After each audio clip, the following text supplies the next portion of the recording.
Hello, and welcome to Radio Somatic.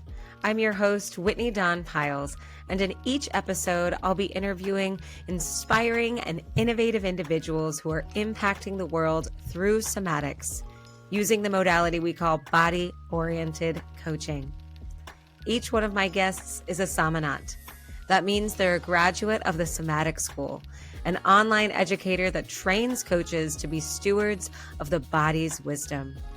We'll be hearing their stories and getting particularly curious about how they're carrying this impactful work into their lives and communities. So in the spirit of the Somatic School, my invitation to you is to embrace ease, take a breath in, and allow their words to be a welcome exhale. Welcome to Radio Somatic. This is Whitney Piles. I'm here today with Bunny Love-Schock. She is an ordained Interfaith Reverend, prosperity teacher, somatic embodiment coach, Enneagram mentor, and more. And I'd love to know, Bunny, what is the and more today? I love that. Well, first of all, thanks so much for having me. I'm so delighted to be here. And what is the more? We were speaking a little bit off air about how, what is it today? What is it today? And I know for me, the and more is really supporting people to come into contact with themselves and to create a life that they love, to create a life that they love and then to live it. And then to live it, not feeling like everything has to be healed or transformed or fixed, but actually just in the great expanse of being a human, that it's all allowed to be there, and we're all allowed to create from that space. Thank you for that. Yeah, this theme of love really runs through just your messaging. So I just want to share with you that my preparation for these episodes is different depending on the person that's going to arrive and have this conversation with me. And I have to say that my morning has been full of love today, and just really feeling into your energy and what this conversation might hold. I had some love for my body. There was movement in my morning. I decided to chase the sun a little bit and found myself on the back of our property looking out at the sun rising over a cornfield. Very American.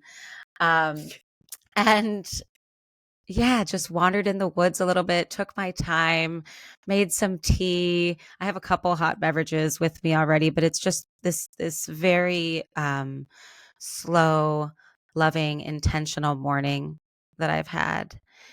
And I'd really love to know how did you start your day today?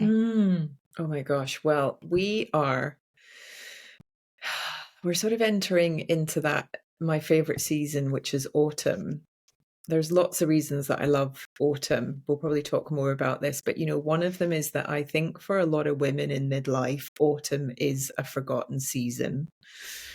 So I really love to linger in a very soft, spacious relationship with anything autumnal. And this morning, my husband is away on a business trip. So this morning, my Lumi, which I have every day so that I wake up with, kind of some sense of sunlight ish, came on around 5:30. As it came on, I sort of turned around and scooched to the bottom of the bed to coorie in, which is a Scottish word for cuddle or cozy in with my cat Shadow. So, we had some morning care and kindness where I just, pour love over him and just tell him how wonderful he is and, how loved he is and how safe he is and how delighted I am that we get to choose and play in another day together, which is so great. And then after about, 20 minutes of that, half an hour, I got up. And I came down and lit candles because I cannot do electric light in the mornings when it's a little bit foggy. or dark. So I lit the candles in the kitchen, and I sort of basically just wafted about a bit like a ghost for, for a little while in that pre-Halloween joy, which delights me. Whereas, just like a sort of wench ghost just wafting about, Scotland. And I have this ritual now as well where it sounds a bit crazy, but I drink so much hot water and tea throughout the day that I boil sort of 2 or 3 kettles in the morning, and I fill this urn. Honestly, it's changed my life. I know some folks have those hot water taps and everything just comes out of there instantly. I do not have one of those. So I filled the urn, bless the water. And then I have multiple books that I read from. So I read a little bit from Eileen Caddy, who was one of the original founders of the Findhorn community, which is one of the 4 leading eco communities in the world, which is up in the Highlands of Scotland. So I read some words from her. I read some words from Louise Hay. And then I read some words from Jesus, because I like to cover all my bases in the morning. I did a little bit of writing.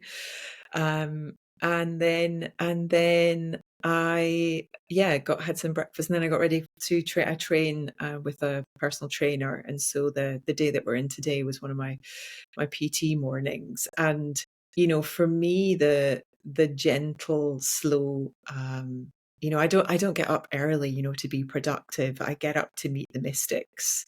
I get up early to meet the mystery. I make space for God. I make space for love before I have to kind of come into the humanness of the world. And then some days that's 5 minutes, and some days that gets to be like today, which was, about an hour or something. And then, I go and I lift heavy things, and then I put them down again in the gym with my personal trainer, and Yes. throw a load of F-bombs around at the, at the joy of that, and then I start caring for my clients.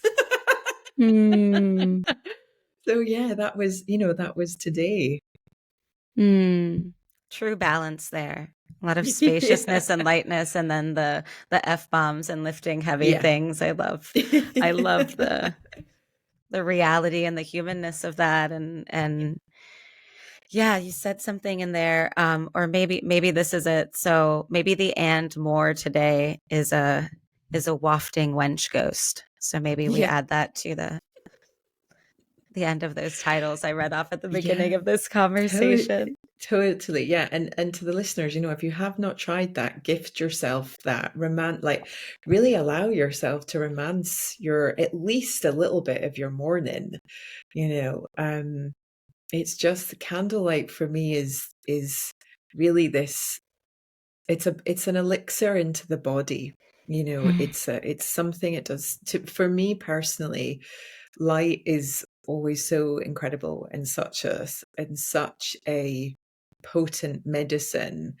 And I love that we have electric light. And I sound like this Victorian wench that's wondering at electric light. I love it. What is this modern invention?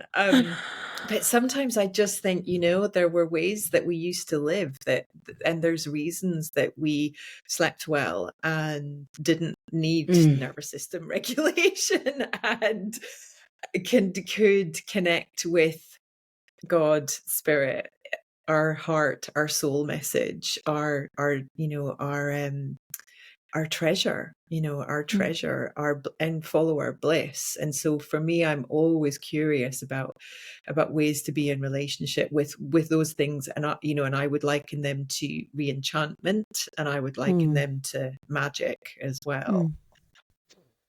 Re-enchantment and this word magic and a few other have come through, and I just have to share with you and maybe see where it lands or what comes up. But I woke up this morning.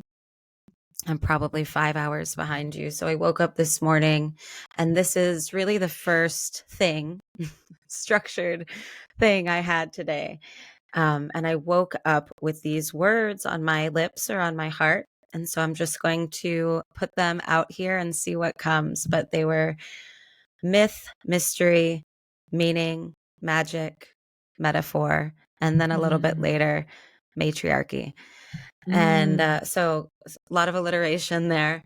But yeah, I'm just wondering what comes for you around that. Yeah, I love those words so much. And, for me, each of those words represent an archetype.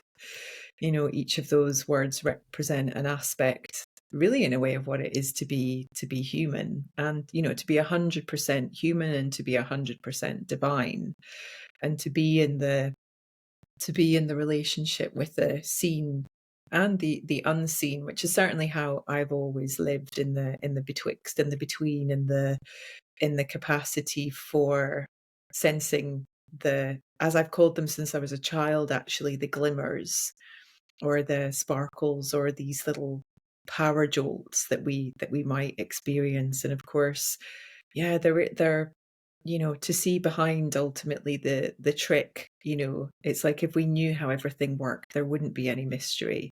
And we don't really want to define the path of the mystic either, which is certainly an archetype I identify with and have been identified with.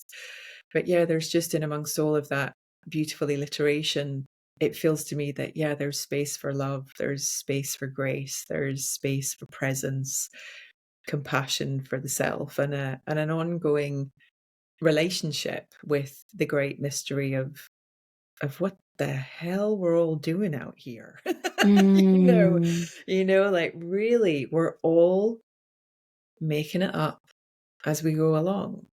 And I think sometimes, when I'm reminded of that, and I remind my community and my clients of that, there is this scooping, as I think of it, almost as if God puts a ladle into the earth soup, and just suddenly we're held in this beautiful, loving bath of softness, and with the capacity and invitation to relax and breathe and exhale, and take in the stars, and take in the candlelight, and take in again what it is to not have any answers, and to simply wake up and say, oh my gosh, I was delivered 5 archetypes today. How will I be in relationship with them?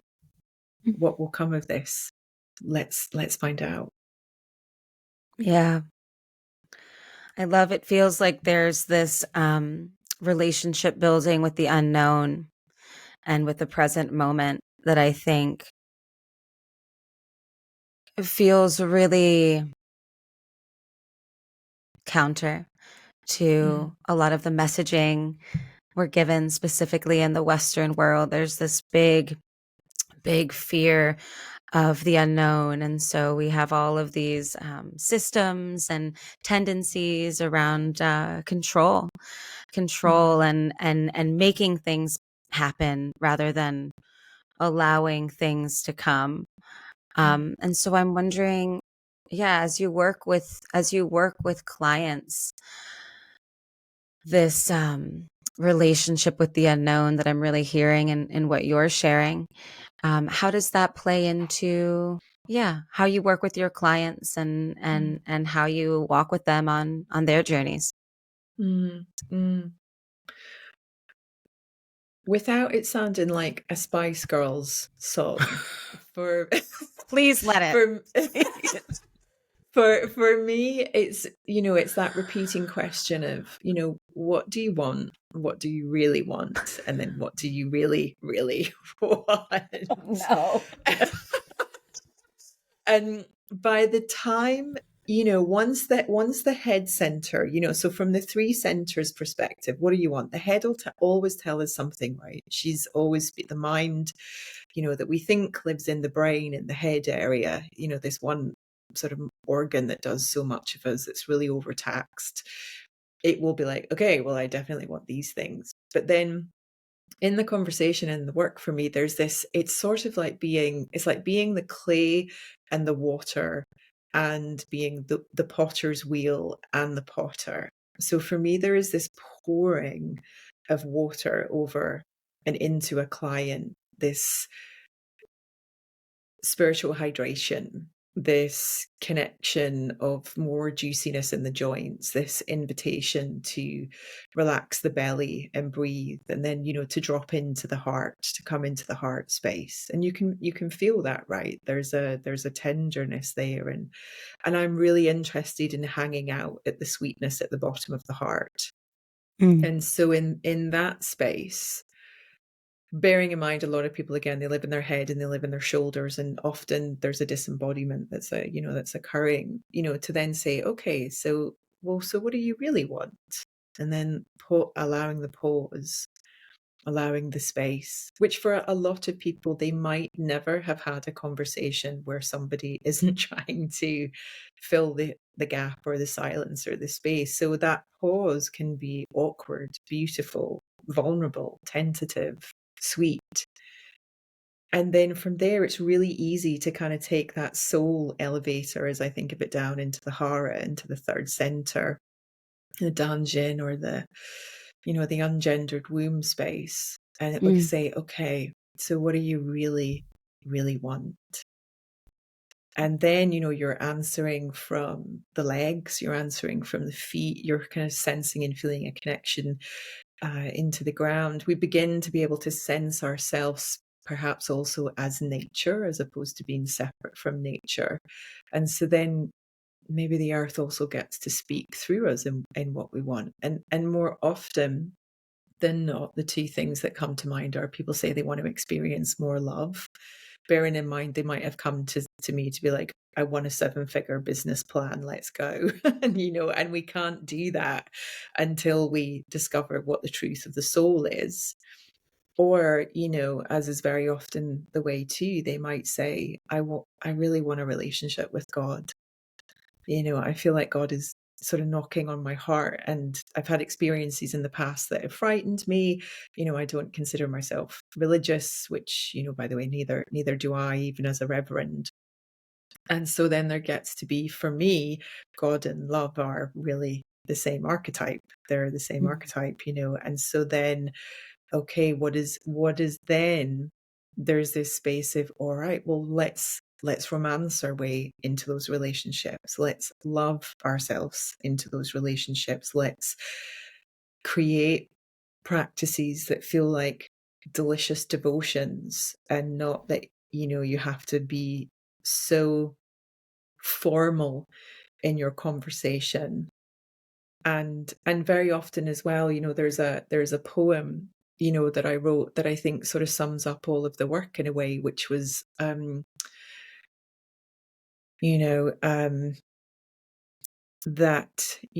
I will meet you on the empty page. Pen and ink have already RSVP'd yes, and God will be there. And what we'll talk about, we'll find out. We'll find out. Yeah. Oh, I have so many curiosities, and just so much is beautifully expressed in, yeah, what you just spoke into this space. And so I'm just leaving space for that pause and seeing what comes from me, where my curiosity wants to go.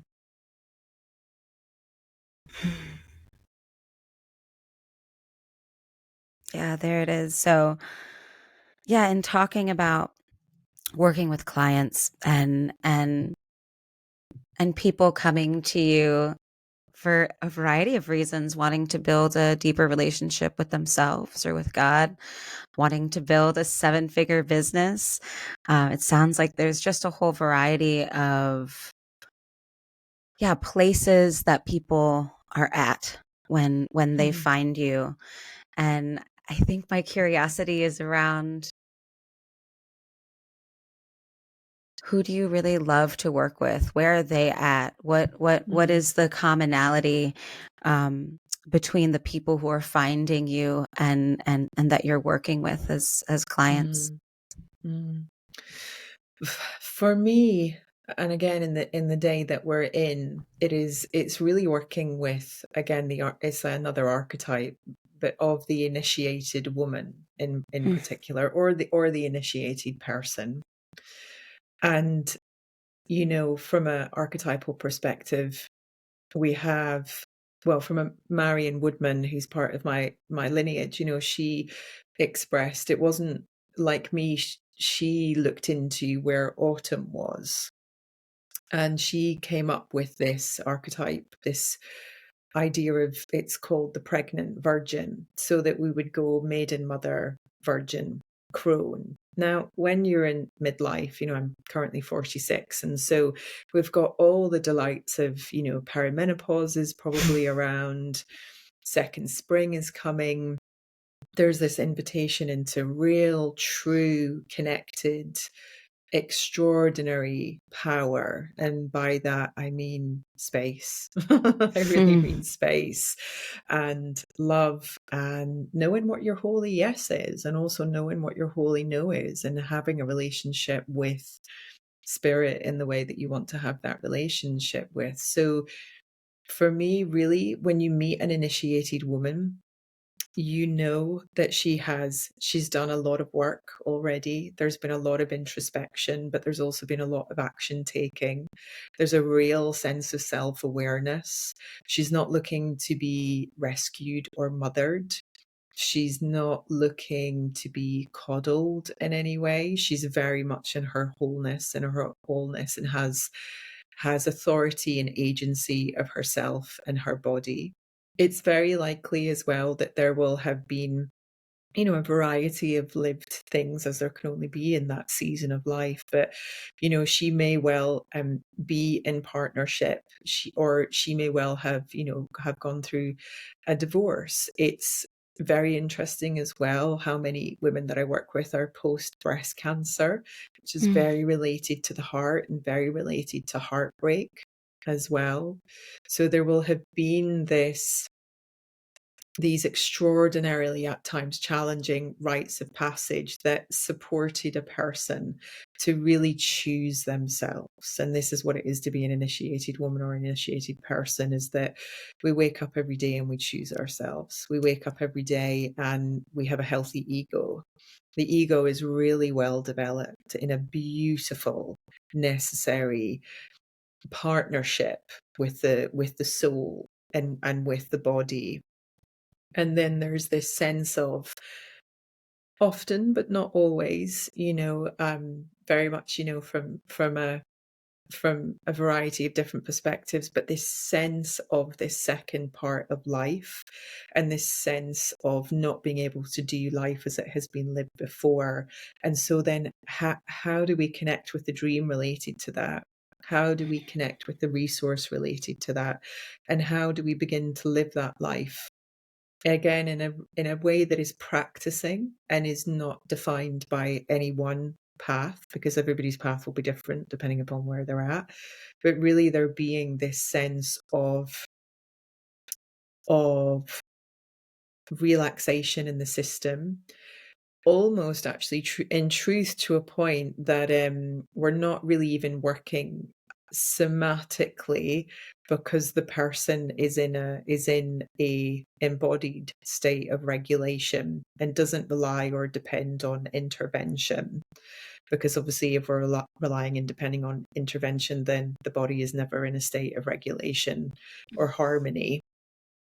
And that actually this person really knows how to take care of themselves. And they say, hey, I'd love to work with archetypes with you.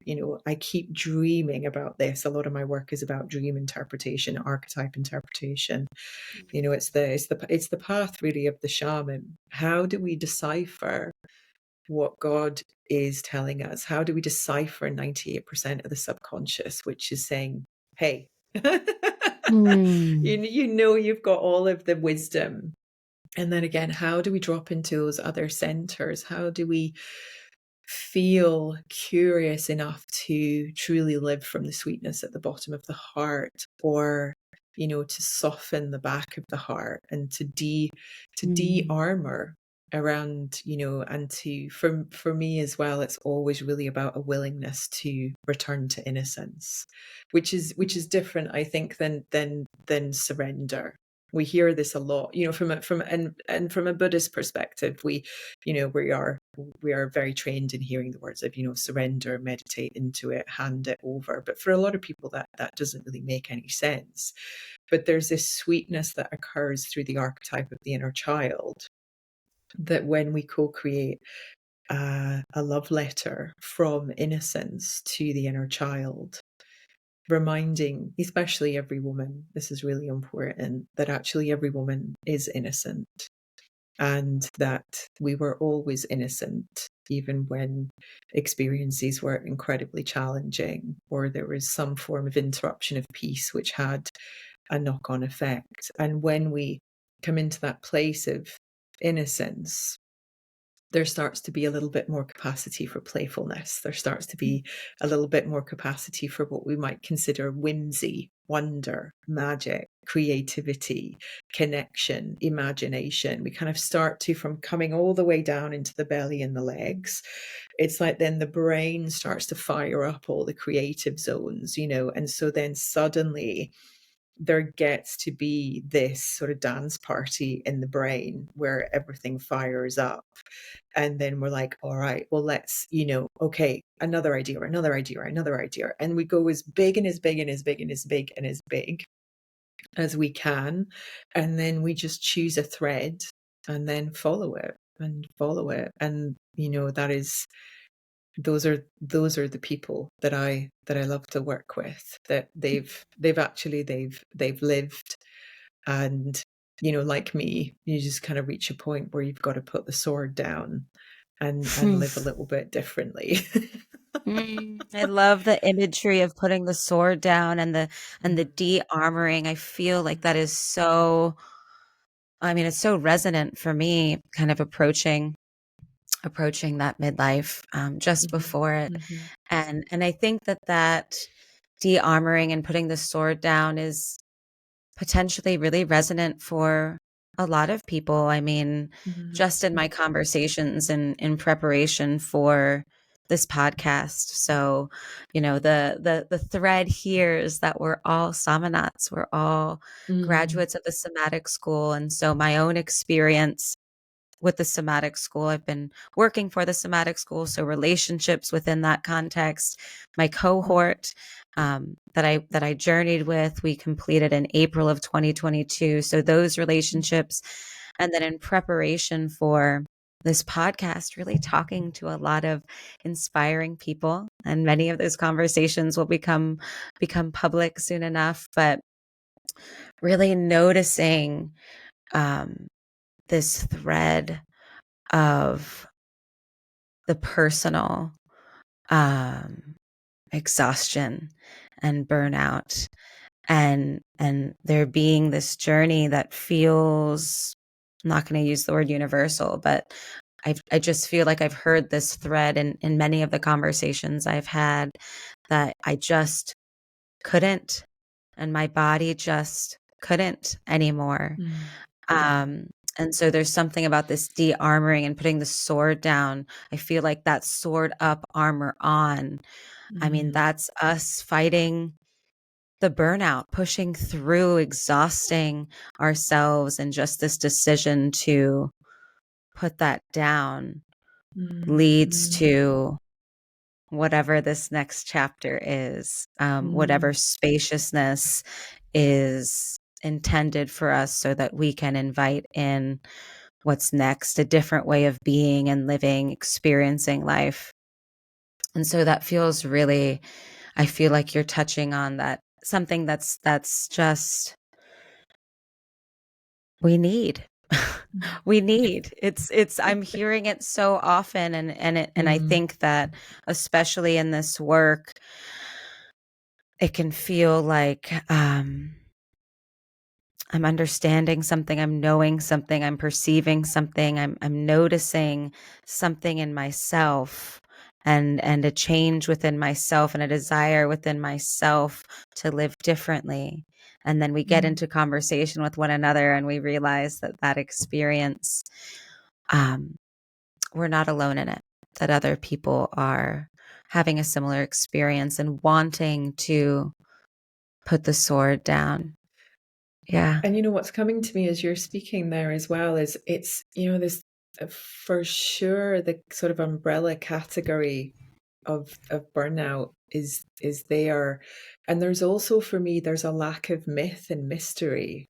You know, mystery and mysticism and myth are so important to our lived experience. We have over pathologized our experience. And to me, the language of burnout is that, you know, burnout is we've turned away from stories and fables and mystery and the wonder and the twilight and the twinkle or the glimmer, and we call it burnout, but the other word would be disenchantment. The other word would be disillusionment, disillusioned. The other word would be heartbroken. You know, the other word would be heartbroken, that again, when you've lived your life playing a part or an archetype that doesn't belong to you, or it was only supposed to be for a season and you're still living. So for example, you know, when you've got unhealthy maidens rocking about in the body of 40, 50, 60-year-olds, it's a problem. It's a problem. You know, we feel it. Same with the page energy. When you've got dudes in their, you know, 40s, 50s, 60s, and they're still, you know, they're going through midlife adolescence, as a lot of women also do. They go through the initiation of adolescence when they're in perimenopause. We feel it, and we feel it because they're unable to experience joy, or there's a rejection of love. And so, you know, clinically, you know, we pathologize the body's representation of disenchantment as burnout, and the inner child is right in there, like really sending love letters all the time for stories, for side quests, for a magic wand. You know, please put down the sword and pick up a magic wand. For a unicorn, you know, for the fae, for the enchantress years, which is for me what autumn is. We can enter into this extraordinary era of enchantment in autumn, and there's so much space there. And also the second thing that was coming to me was around trust. You know, one of the biggest experiences for me in 2024 was recognizing that I could trust myself in every single season. And that actually, if I only trusted myself when things in my life were going really well, or if I was, you know, especially vibrant, or the business was bringing in X amount of money, or the reach was looking like this or that, then that also was disenchantment. So I began to be really curious, you know, about what is it like to trust myself all the time, even when it's winter in my soul, even when the business is doing a weird higgledy-piggledy back to front hiccupy thing, you know, even when stuff isn't working, you know, but it worked before. So why isn't it working now? And it's like, well, I'm a different person. And there is something truly transformative about the practice of trust in any season and throughout the day, and be like, whoop, that failed, still trust myself. Whoop, that was a whoopsie, still trust myself. Oh my goodness, what did I just do there? Whoop, oh, I didn't, you know, we didn't bring in that contract, still trust myself. You become so self-assured in that space that again, it's like this prayer also for 2024 and beyond for me at the start of the year was, you know, God, develop my character to become an even greater custodian of prosperity. You know, like, don't change anybody else around me. Like, you know, those prayers, if that other person would just behave themselves, that's an uninitiated person speaking right there. But, you know, when our prayer becomes, as it did for me, God, you know, develop my character so I can become a greater custodian of resource and of prosperity and of people and of heartbeats. You know, God, don't move the mountain, move me. God, don't part the seas, part me. Like, show me where I am not here. Show me where I have abandoned myself. Show me where I have walked out of the room. Show me where it's you know, it's me. Show me where I'm I don't want to say hiding, but show me where I have neglected myself. Show me where I have betrayed myself. Show me where I've betrayed my faith. Now, look, this prayer is not to be taken lightly, by the way, because it will reveal, and with a reticular activating system right at the back of the brain, suddenly the brain is like, oh, delicious. I'll show you all those places. And then, can I trust myself as those things are revealed to me? And the answer is yes, I can. And that too, when we can move from the pathologizing, when we can move from almost the clinical experience and bring it into myth, bring the experience, bring the client for me into archetype, into translation of dreams, into subconscious, into embodied storytelling. I'm prescribing poetry, I'm prescribing art, I'm prescribing movement, I'm prescribing candlelight, I'm prescribing, the sweetest, softest, most alluring ways that a person can cradle their heart. Then I also know that we can truly start to make a very distinct and at times swift, without causing the person any harm, transformation into them being able to again drop into the whole body and say, oh, I thought I was coming to you for this, but what I'm really coming to you for is this. Let's go.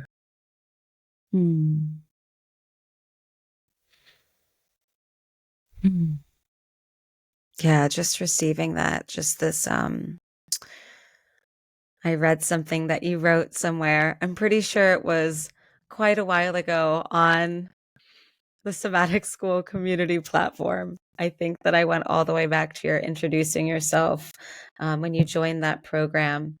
And there was something about these words: slow down, sip, and savor. Yeah. Tell me about and you've touched on it so much already, but I'm just curious. It sounds like this transformation that's happening within clients, within the people that you work with, within yourself, all of the above, is a slowing down, a learning to sip, a learning to savor.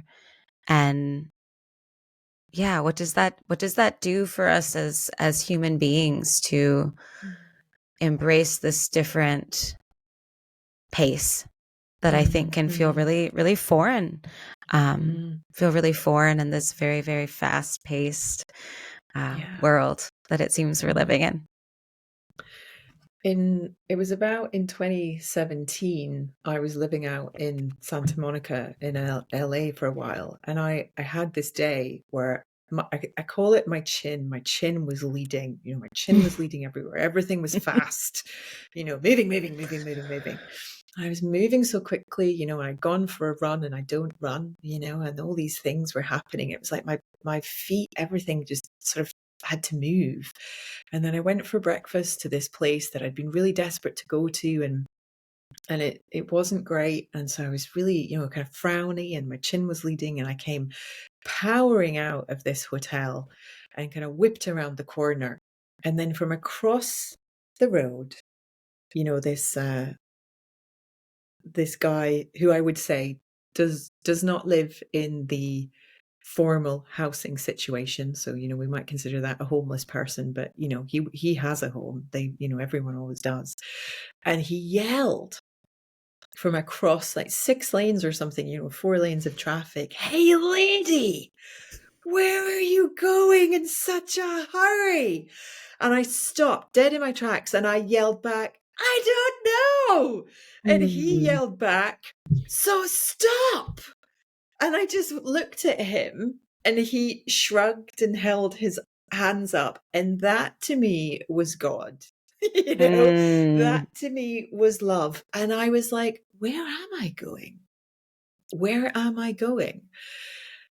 And so the philosophy of slow down, sip, and savor came from that really beautiful, extraordinary interruption, that loving interruption. And he must have been watching me for, I don't know, from round the corner and over the way and da da da. And his compulsion to connect and to speak with me, he was an angel in that moment. He was a guardian in that moment. He was so like, wait a minute, whoa, this woman's energy is like, where is this woman going? What's happening? This is, it's like a storm in a teacup. What's happening here? And like, stop her, stop her before someone gets hurt. And then the most extraordinary thing was I was really able, I just remember standing on the sidewalk and I was really able to just, breathe, kind of look over and say thank you. And then I have to tell you the series of miracles that happened after that. And I'll go through this list fairly quickly. So I then go to a bookshop and I bump into a friend that I haven't seen for about 5 years, who just got off the plane from England and had just arrived into LA. And we were like, oh my God. So we have a cuddle and a conversation. And I would never have gone into that bookshop if I had been running at 1,000 miles an hour. Then I go somewhere else and I found a $50 bill. So I break the 50 at a fruit market and I'm buying 2 bags of the most delicious figs. I go back to the guy. That yelled at me from across the street. I say, do you like figs? He says, yeah. I said, do you like $20 bills? He's like, yeah. And I said, look, there's a bag of figs. There's a $20 bill. I was like, have a gorgeous day. And he was like, you have a gorgeous day. And then I start walking home. And then there's like, there's some other place that, I don't know, it's something to do with animals and they're looking for donations. So then I give them the other $20. And then I'm walking home. And then on a tree is basically, it's kind of like a giant birdhouse, but in it, there are all these free books, free to a good home. And so I'm just looking at the books, kind of happily munching on these delicious figs. And then there's this book of prayer. And then there's this book of prosperity. And then there's this book of philosophy. And I just thought, oh my goodness. So I received those 3 books. And then I carry on my way back to my friend's house, who I was living in at the time, with these 3 peas and these figs and the most extraordinary, miraculous day. And again, that is the philosophy of what happens when we slow down. We start to actually be able to peripherally take in what is happening, what is really happening, not what we perceive to be happening, not what we think is happening, not what the adolescent ego is telling us is happening, but what is really happening. Where is the beauty? Where is God? Where is love? Where is the connection? All around us. It's everywhere. It's here. To me, that savoring then becomes this heart experience of, I can hear the buzzing of the bees, the smell of the flowers dials up. I become the environment. I'm not just walking in the environment or using the environment or capitalizing on the environment. I am contributing to that ecosystem too.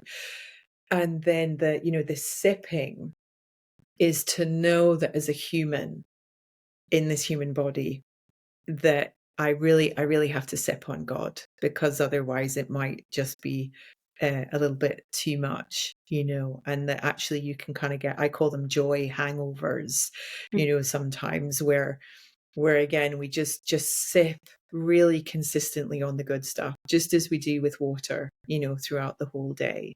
And so when we slow down, and then we pay attention, and then we sip on really the sweetness of life, and then we come into a place of savoring, then you may not need to be interrupted by an angel yelling at you on the other side of the road.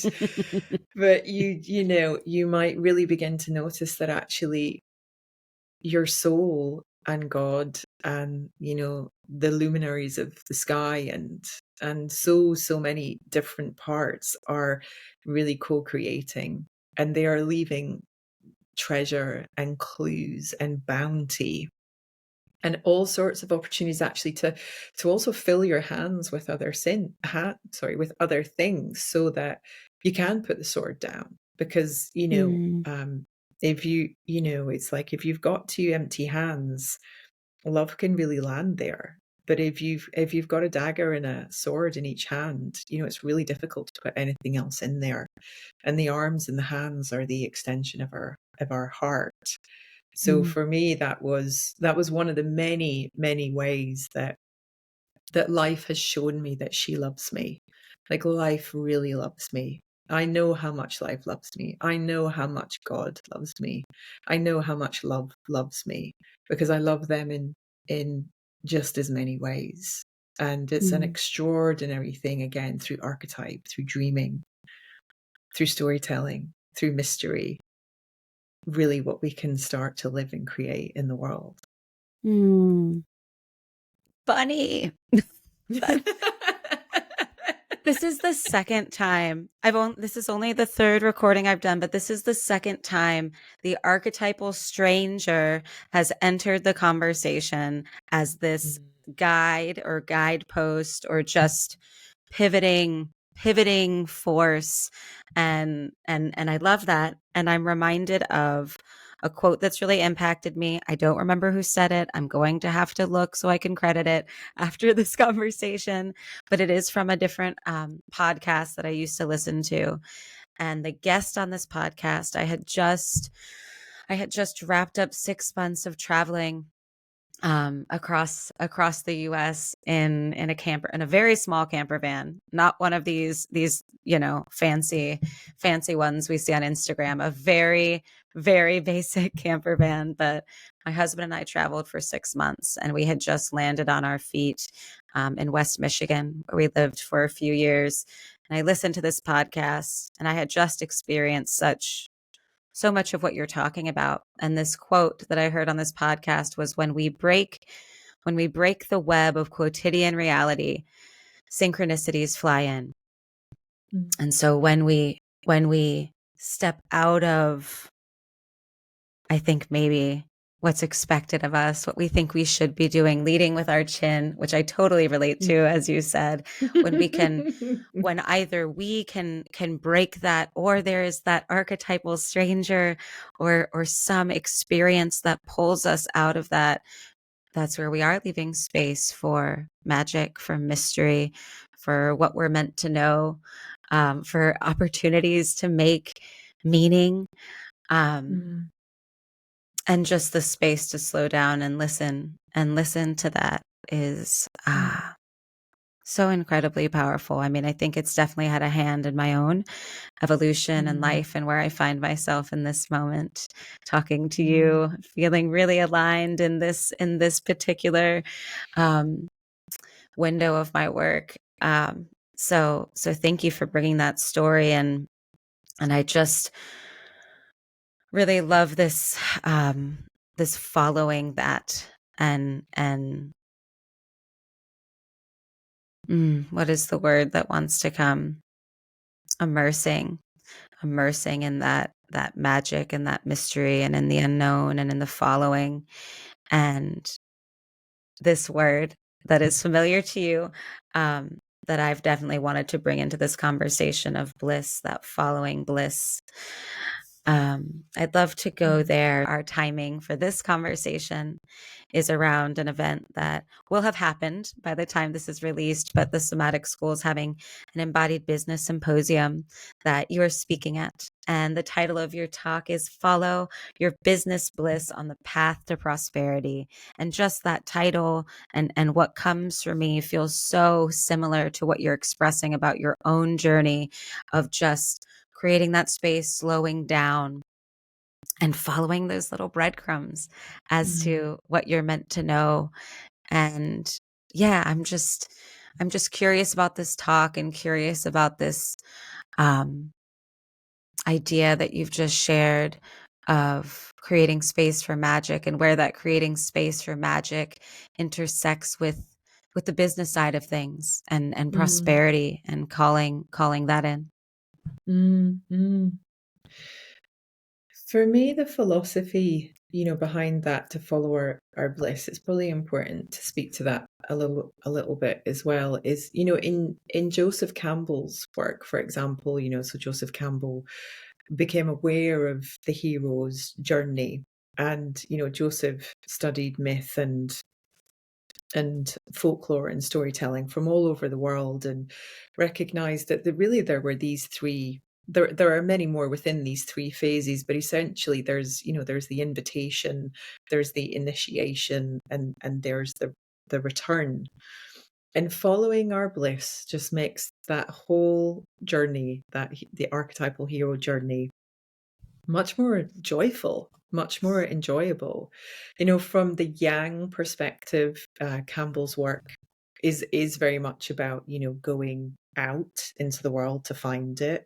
From the yin perspective, again, from Marion Woodman, a student, a Jungian of Jung, she became a Jungian analysis in her mid-40s. She went to Zurich. For her, Joseph Campbell's work, it missed the fact that especially for yin, for a lot of women, we go in and down. We go in and down. So, and this too is about the initiated woman in the person. So to follow your bliss can really look very different for lots of different people. But at a certain stage, you're going to have to come in. You're going to have to come into the body. You're going to have to discover what it is to be in relationship with your heart, and to get a real sense of also, what the angels are telling you, or what the dragons are telling you, or what the fae, or again, the merfolk, or the, any of the mountains, or the land, or the ocean, or the lochs, or the flowers, what any of them are telling you. And that actually, if you just continue to ignore the things that you love, life is really tough. If you've been trained and assimilated in a way of that you get to do all the good stuff later, it's also going to be tough. So for a lot of people, when they begin a business, quite rightly, they come at it from a monetary perspective. They come at it from the bottom line. They, of course, want to generate income. But again, if you're also following the lie that you need to have a niche, which is a very unhealthy yang representation, then you're ignoring yourself, because essentially you are the niche. You don't have to niche down into somebody else's identity of what that archetype is. You get to choose. Very much like when you asked me earlier, who do you work with? I mean, for a lot of people, when they listen to this, they'll be like, how did you get to that point of knowing who that is? And the answer's in the question, like, how did you get to that point? There was a journey to get to that point. Time passed to get to that point, So following our bliss from a Joseph Campbell perspective, or from a Marion Woodman or a Jung perspective, is to follow what we might also think of within the hero's journey as the golden thread. To follow the golden thread from a Mary Magdalene perspective, from the very yin, from the very, divine feminine, but also just from the mature feminine. It's following the red thread. And ultimately, life is a tapestry, and there's going to be all different colors, and you're going to be drawn to some of them, and some of them are or not. And in amongst all of that, to follow your bliss is also to really trust the seasons of life, because there's a great thing, and I'm delighted to speak to this and share this also, that there will be some things you cannot push or give birth to sooner than you would be told, because they're not ripe. Things are either ripe or they are ripening. Okay. And so they are either ripe or they are ripening, and if you know what it's like, if you pick a fruit from a tree, we're just coming into like blackberry season and things like that, and you're like, oh, that's sharp, it's like, or it's not coming off the stem, you're like trying to yank it. It's like Mother Nature's like, stop pulling me, I'm not ready. Like the blackberry's like, for heaven's sake, I'm still ripening, get off me. And so again, our ideas, the archetypes of our business, the following our bliss, it's like, allow what feels ripe and juicy and delicious. Follow that. Follow the clues, the glimmers, the wee crazy things, the side quests, however it shows up, and let everything else ripen. Let everything else ripen. And then you'll get into the habit of being in a space of saying what I consider a sacred, holy, full body yes. And you won't even have to worry about the no's, because the no's will just take care of themselves. Mm. You're just going to say yes. And people will be like, well, how can I say yes to that? Because again, I've got to, pay the bills, and I've got to do this, and I've got to do that. And so here's the thing that's also in Follow Your Bliss. You have to give to yourself first.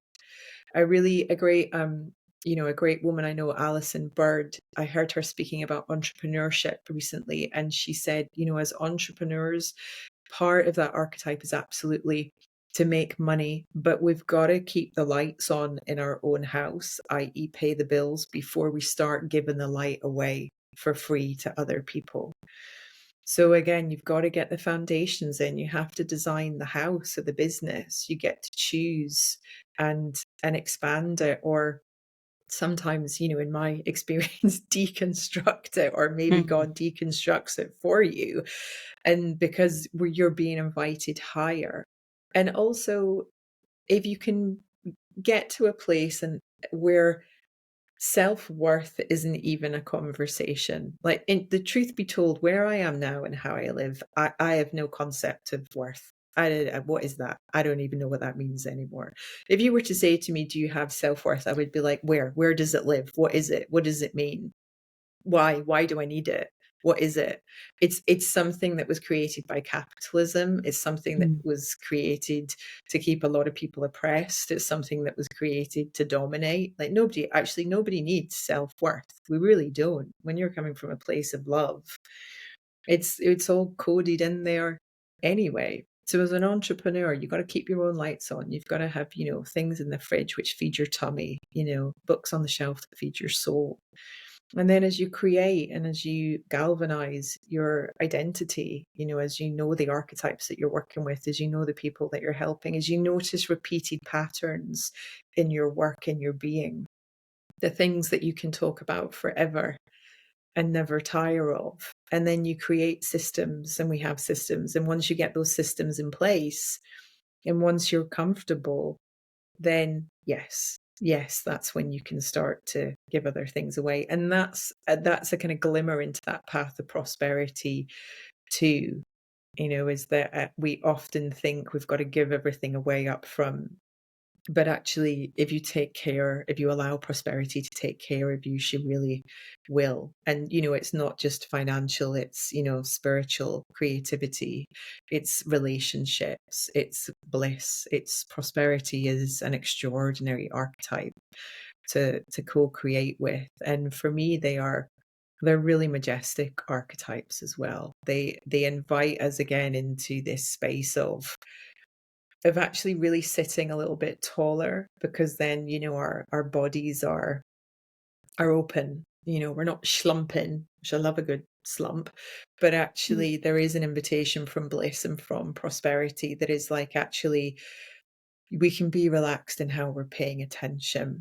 We can be relaxed in how we are being present. And again, we can notice all the support, all the extraordinary support, this ladle, this scooping, this bath, this pouring that's all around us all the time.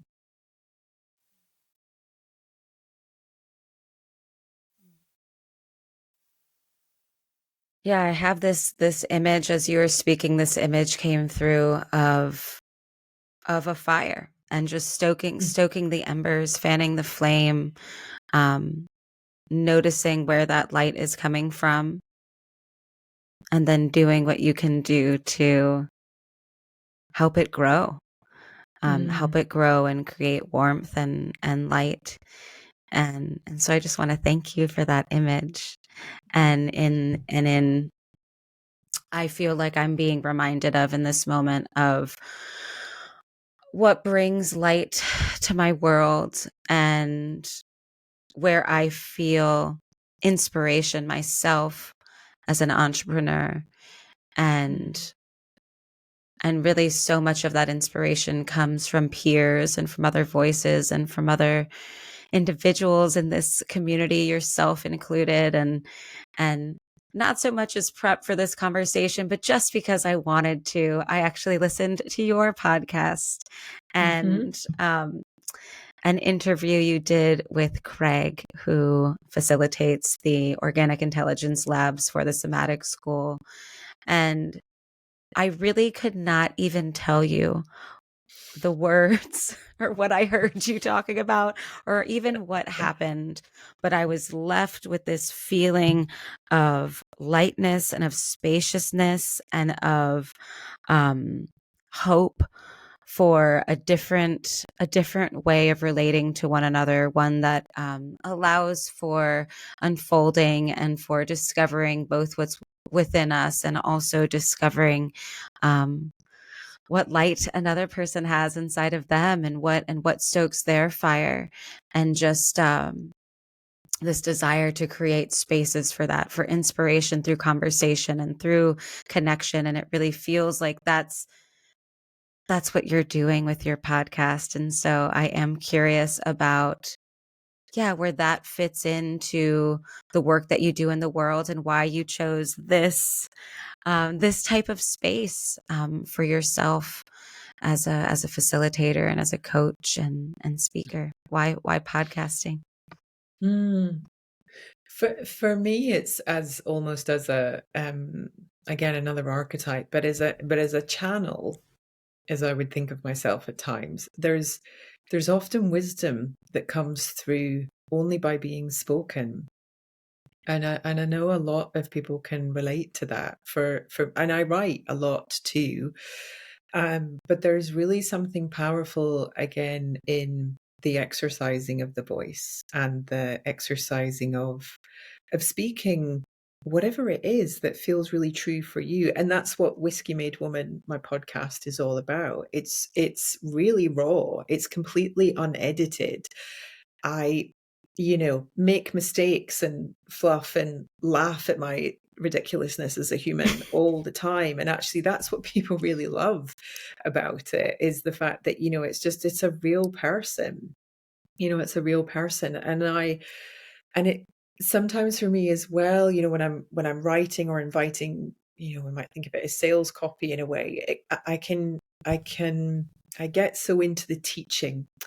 I find it really difficult to write sort of around the periphery of what a person might, receive when they come into an experience with me, because I'm a teacher and I'm a guide and I'm a way shower. So the podcast was sort of a long time coming, really. And then, just 2023 just really felt like the year. And we launched on, Samhain, Halloween 2023 as well. That felt really important. And also, ultimately, like we're doing, you get to hang out with the most brilliant people and just have the coolest conversations. And it's like, why would I not want to do that? Why would that not happen?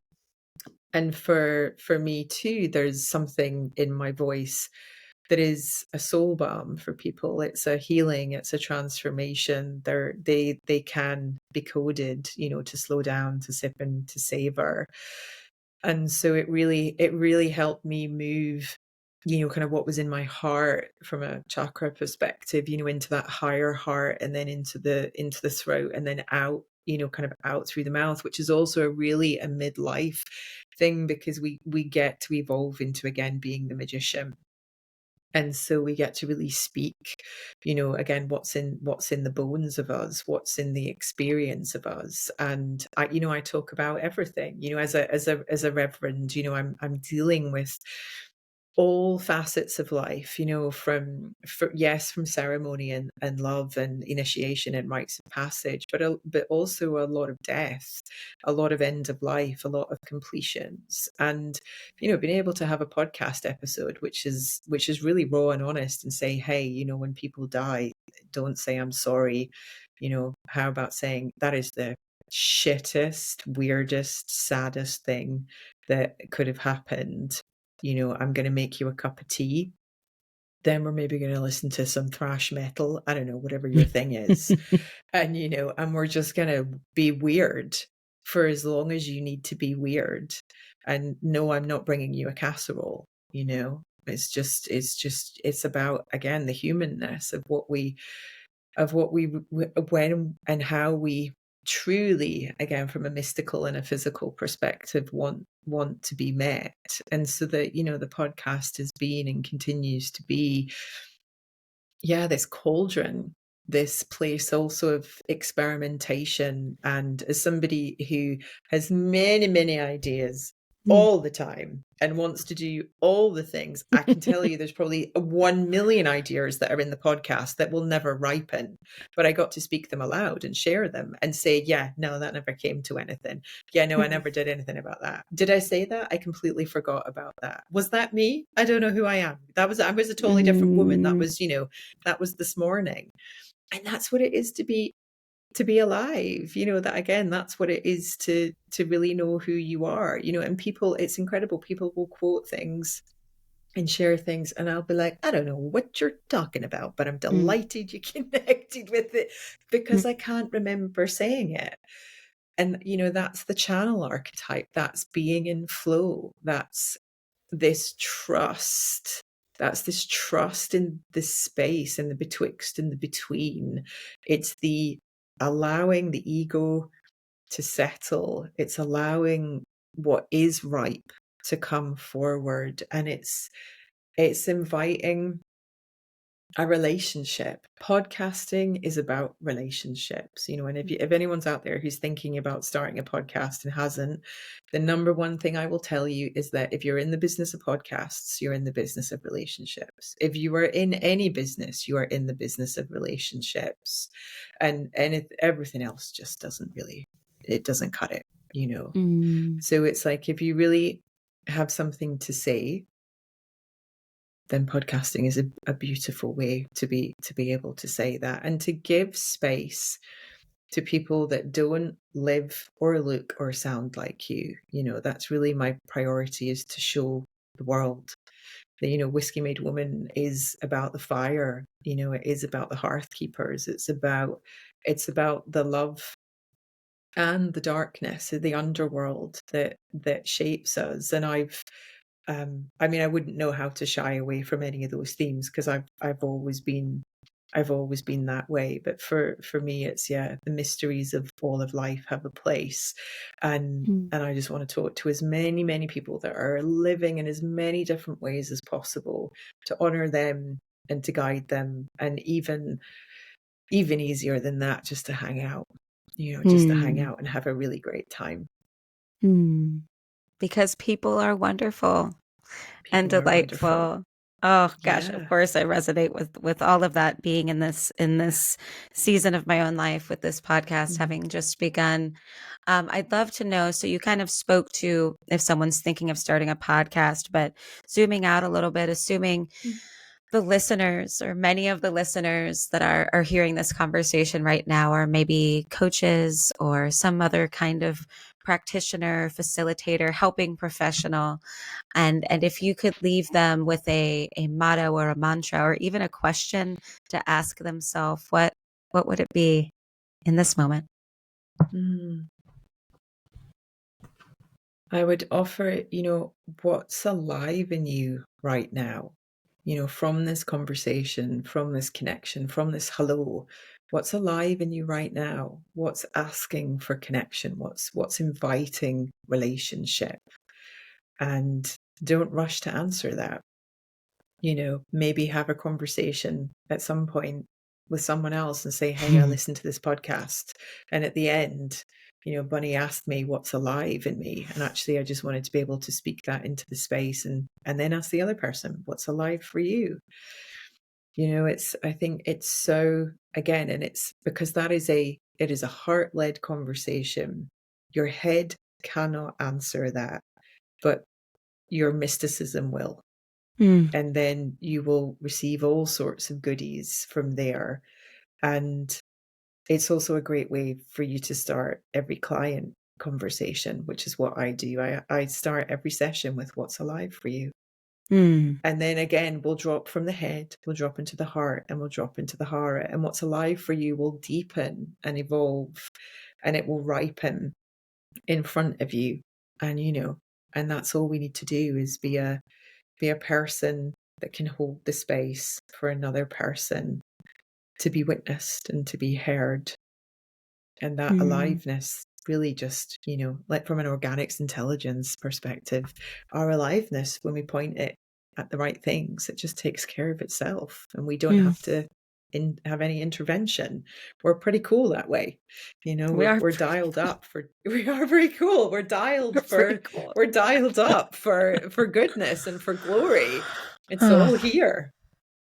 It's all here. And so, having had this conversation, you and I relating, what's alive for you right now?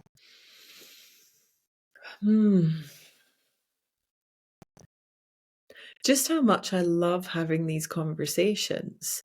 Sometimes I'll really witness myself speaking and I'll be like, damn, that's me. I'll be like, gosh, I gotta re-listen to this. I'm thinking about that whole part of speaking, about who do I work with, and I was like, oh my goodness, I need to send that to my website designer, my copywriter. Who I'm only entering into a relationship of beginning of sort of dating, copywriters, to see sort of what that process is, because it's such a talent. It's such a talent. And again, for me, I recognized, and just, I think this is important to share from why is it good to sort of re-listen to this, that as a person who writes into the teachings, it's really beautiful to have a person who works with you, who can help you create the invitation into those teachings. So old paradigm, we would call that a sales page. Now paradigm, we are just giving out as many invitations in as many different ways to as many different people, knowing again that we get to trust ourselves in those spaces and places. And there's a beautiful thing when you get to witness yourself being what you were, for me, what I was looking for when I was a kid, but I didn't have around me. I'm a really happy, relaxed, vibrant, juicy midlife woman, happy in her marriage, happy in her work, happy in her body, happy in her being, happy with the sound of her voice, the look of her, everything. And my inner child is just hanging out in that ladle, feeling really loved and really safe. And to me, that's what all the work is about. I could say it's about a whole lot of other things, but ultimately I've become the woman that I really needed when I was a kid. And that means that other women also get to see that model reflected, and the more of that we can create in one another, then we just have this familial transformation that's also happening at the heart level. And that is a prescription pad for change right there, holistically, naturally, lovingly. Loving yourself, trusting yourself in this moment we've had together, and coming back to that person to see the wisdom that she has for you in whatever moment you re-listen. Beautiful. Yeah. Last question.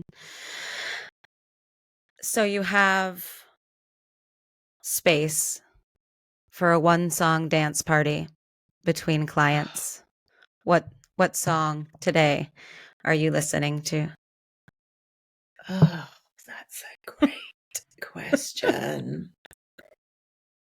Oh God, T'Pau, China in Your Hands. Don't know where that came from, but there we go. That's a soft rock. Yeah, I'm going to listen to that after this. That is, wow, haven't listened to that for a long time. There we go. I'm so happy that emerged. So yeah, we'll be listening to that one. Mine today is Ooh La La by Faces. I wish that I knew what I know now. Yeah, probably singing that wrong. When I was younger, but so good. Feels very relevant to this conversation as well. And being with those seasons and trusting ourselves in each season of life, season of the year, moment that we're experiencing through life, business, relationship. So thank you. Thank you for so much. I'm going to say it, juicy wisdom. And I have a massive desire to have a bowl of soup this afternoon that I'll pour from a ladle and savor and maybe sip. And I'll definitely slow down So thank you, Bunny Love-Schock. I will be putting your bio in the show notes, as well as if anyone would like to connect with Bunny, I'll be putting links to her podcast as well as some upcoming courses in the show notes if you'd like to connect with her. Thank you for being here. My pleasure. Thank you. That's our show, folks. I hope you found something nourishing, enjoyable, or inspiring in today's episode. Thank you for being here, and see you next time. In the meantime, you can follow us on Instagram at Radio Somatic. You can also find out more about the Somatic School and our accredited diploma in body-oriented coaching at thesomaticschool.com, or follow us on Facebook, LinkedIn, or YouTube. This is Whitney Dawn Piles, encouraging you to stay present, stay curious, and stay connected.